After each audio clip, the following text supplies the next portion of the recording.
자, 여러분 안녕하십니까? 맨큐의 경제학 챕터 18장 8번 문제 같이 풀어보도록 하겠습니다. 자, 문제를 보실까요? 자, 기업이 근로자들에게 건강보험이라든가 그렇죠? 육아휴직 관련된 유급입니다. 돈이 아니라 이러한 비금전적인 혜택을 제공하도록 하는 법안을 정부가 발의했습니다. 이 법률이 노동시장에 미치는 영향을 분석해 보아라. 이렇게 되어 있어요. 우선 A번 볼까요? 만약에 근로자에게 시간당 3달러에 해당하는 비금전적인 혜택을 준다라고 하면은 그러니까 이제 근로자에게 3달러 혜택을 주라고 기업에게 강요를 하는 거지. 그럼 기업이 근로자 한 사람당 얻는 한계 이익에 어떤 영향을 미치겠는가? 여러분, 기업 입장에서 봤을 때는요, 근로자에게 3달러의 가치에 해당하는 만큼 혜택을 주라! 이렇게 되는 거야. 그러면 기업, 고용주 입장에서는,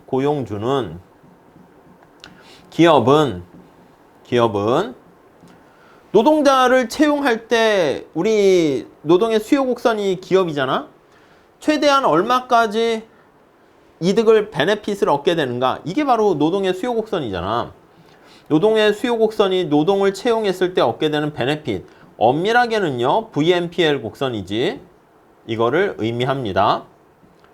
근데 3달러만큼의 혜택을 주라! 이렇게 얘기하니까 노동의 이 수요 곡선, 기업이 노동의 수요의 주체야. 수요 곡선이 하방으로 이동하게 됩니다. 좀 어려워요. 사실은 이게 이제 노동경제학 그 정도 가면 이게 여기 나와 있는 것처럼 비금전적인 혜택을 제공했을 때 어떻게 되는가 이렇게 확대해서 표현하게 되는데 만만치는 않아요. 예, 근데 여러분들은 이렇게 보시면 돼요. 여기 나와 있는 것처럼 노동에 대한 수요 곡선인데 자, 노동의 수요 곡선의 의미가 뭐다? 자, 다시 정리하면 기업 입장에서 봤을 때 이만큼이 노동자가 우리 회사에 가져다주는 베네핏의 느낌이에요. 한계 생산 가치가 되는 거죠. 그러니까 고용주 입장에서는 고용주가 노동자를 만약에 L0를 채용한다 그러면 L0에 대해서 최대한 이만큼까지 돈을 지불할 생각이 있다. willingness to pay 이렇게 보시면 돼요. 언제나 수요 공급 우리 기본적인 그래프에 대한 해석 밑에서 올려다 보는 거 그걸 보시면 돼요. 그래서 최대한 지불하고자 하는 의사를 나타내는 거예요. 오케이? 지불 의사 금액.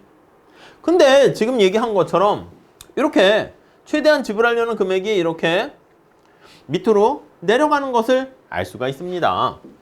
자, 그러면 여기 나와 있는 것처럼 노동에 대한 수요 곡선이 하방으로 이동하게 됩니다.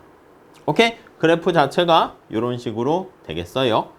자, 그러면 하방 이동이라는 것까지 봤고 만약에 노동 공급에 변화가 없다라고 하면 이러한 법률은 고용과 임금에 어떤 영향을 미치겠니? 우리 이렇게 앞에 그린 거 보시면 돼요. 노동의 공급은 가만히 있는데 노동의 수요가 이렇게 하방 이동하게 되면은 자, 노동의 공급 곡선, 노동의 수요 곡선 하방 이동했습니다. 그러면 균형점이 어떻게? 여기 A점에서 여기 B점으로 이동하게 되는 거 알 수가 있습니다. 자, 그래서 고용이 감소하고요. 임금도 감소하게 돼요. 근데 우리가 봤을 때 그림을 그릴 때 여기가 WA인데 자, 여기 보시면 비금전적인 혜택을 만약에 3달러만큼의 혜택을 줬다라고 할게요. 자, 그러면 이만큼이 3달러만큼 혜택의 크기야. 혜택의 크기 이렇게요. 만약에 3달러라고 하면은요. 3달러만큼 고용이 그대로 가만히 있으면 이렇게 되는 거야. 여기가 바로 뭐냐면 WA에다가 마이너스 3달러 이렇게. 근데 실제로 여기 보시면요. 임금이 하락하는 크기는 이만큼 떨어지는 게 아니라 요거보다 작게 됩니다. 이렇게. 이해 가시죠? WB만큼으로 하락해요. 그러니까 WB만큼으로 하락하는 이유는 이렇게 고용이 감소했기 때문에 고용의 감소가 없으면 이게 수직거리로 나타내야 되는데 고용이 감소하면서 요만큼 임금은 들떨어진다 라고 보시면 돼요. 자, 그렇지만 여기서는 이제 거기까지 물어본 건 아니고 고용은 어떻게 감소합니다. 감소. 노동 공급 곡선이 만약에 우상향한다 그러면 임금도 감소, 하락하게 되는 거예요. 오케이? 만약에 노동의 여기 나와 있는 노동의 공급 곡선이 수직이라고 할게. 이렇게 만약에 공급 곡선이 수직이면 그럼 어떻게 되겠습니까? 그럼 고용의 감소는 없고 임금만 이만큼 쭉 떨어질 텐데 우상향할 때는 임금과 고용이 같이 감소한다. 이렇게 보시면 되겠습니다. 오케이? 자, 이렇게 돼 있고요. 다음 C번 볼게요. 자, 이 법률에 의해서요. 노동 공급 곡선이 이동한다면 이건 또 무슨 말이냐면 자, 노동 공급 곡선의 주체가 누구야? 근로자 아니겠습니까? 노동 공급의 주체가 근로자야. 근로자가 정부가 제공하는 이렇게 비금전적인 혜택에 대해서요. 땡큐 생각을 하는 거야. 그러니까 앞에서 얘기한 것처럼 가만히 있는 게 아니라 여기 나와 있는 비금전적인 혜택을 인식한다면 자, 이거 조금 어렵습니다. 이거는 아셨죠? 인식한다면 여러분 생각해 보세요. 노동의 공급 곡선의 의미가 뭐야? 노동의 공급 곡선의 의미가 이렇게 보면은 노동의 공급 곡선을 밑에서 올려다보고 해석을 한번 해볼게요. 이걸 밑에서 올려다보고 해석을 해봐. 자, 이거 높이의 의미는 자, 근로자 입장에서 봤을 때 근로자 측면에서 봤을 때 입장에서 아니 내가 일을 했어. 그러면 이만큼의 여가를 내가 즐기게 되면 얻게 되는 그런 혜택을 포기하는 거잖아. 그러니까 최소한 이만큼의 임금을 주지 않으면 나 일 안 해. 이렇게 되는 거야. 그러니까 입장에서는 최소한 이만큼만 받아야 돼. 최소한 이 높이의 의미가 높이까지 쓸까요? 노동의 공급 곡선 높이의 의미는 수취하고자 하는 받고자 하는 임금이다 이렇게 보시면 되겠습니다. 그러니까 마음속에 내가 이 정도 돈 안 주면 난 일 안 하겠어. 이거를 뜻합니다. 오케이? 자, 그런데 앞에서 얘기한 것처럼 근로자 입장에서 정부가 제공하는 이런 아니면 기업에게 강제로 법률로 했지만 기업이 제공하는 비금전적인 혜택 이게 사실 돈은 아니야. 임금은 아니야. 오케이? 근데 이런 혜택을 인식한다 그러면 아니 좀 덜 받아도 되지 않겠습니까? 혜택을 인식하면 여기 나와 있는 최소한 받고자 하는 임금을 이렇게 현물이나 다른 혜택으로 제공했기 때문에 여기 보시면 최소한 수취하려는 임금이 어떻게 되겠습니까? 임금은 하락하게 됩니다. 하락해서 자, 노동 공급 곡선이 하방으로 이동하게 돼요. 하방으로 이동하게 된다. 이해 가세요? 자, 그래서 공급 곡선이 이렇게 밑으로 하방으로 이동하게 됩니다. 이렇게 이동하게 됩니다. 자, 그래서 만약에 노동 공급 곡선이 이동을 하게 되면 고용과 임금 수준은 어떻게 될 것인가? 앞에 그림에다 연결할게. 그럼 A에서 B까지 가게 되는데 하방으로 이동할 때 여러분 만약에 요만큼만 이동했다 칩시다. 요만큼만 이동했어. 그러니까 이동하는 크기가 요만큼이야. 쬐끔 이동한 거지. 그러면 노동의 공급 곡선이 A만큼만 이동하게 되면 새로운 균형점은 여기 C 이렇게 될 것이고 이동의 크기가 사실은 중요한 겁니다. 만약에 이동하는 크기가 이만큼만 이동한 거야. 이렇게 여기서부터 이만큼.